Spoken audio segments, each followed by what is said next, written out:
Hello' everyone, আপোনালোকে পূজা কৰিলেনে? ক'ত বাৰু পূজা কৰিবলৈ গ'ল কমেণ্ট কৰিবচোন। ময়ো এয়া ঘৰতে আৰু বেলেগ তেনেকৈ বাহিৰত নগ'লোঁ, আমাৰ ওচৰতে থকা শিৱ মন্দিৰত গ'লোঁ।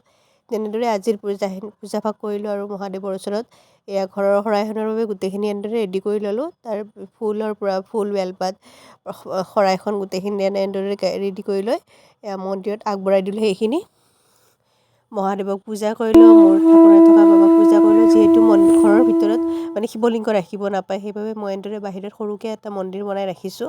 বাকীখিনি বাৰু ভগৱানক মই আকৌ ভিতৰতে ৰাখিছোঁ, মানে তেনেকুৱা নিচিনা। বাকী এয়া পূজাখিনি কৰি আকৌ ড্ৰেছটো চেঞ্জ কৰি লৈ আমাৰ ওচৰতে থকা মন্দিৰলৈ ওলাই গ'লোঁ। এয়া তাত গৈ ধূপ চাকিখিনি ধুনীয়াকৈ জ্বলাই ল'লোঁ। মহাদেৱক জল অৰ্পণ কৰিলোঁ, লগতে অকণমান গাখীৰো অৰ্পণ কৰিলোঁ। তেনেদৰে সেইখিনি দি লৈ মানে ধূপ চাকি জ্বলাই আকৌ তাতো এবাৰ দেখা কৰিলোঁ আৰু মহাদেৱৰ ওচৰত। যিয়ে নগৰ ওচৰতে থকা মন্দিৰ ভাল লাগে ন যাবলৈকে।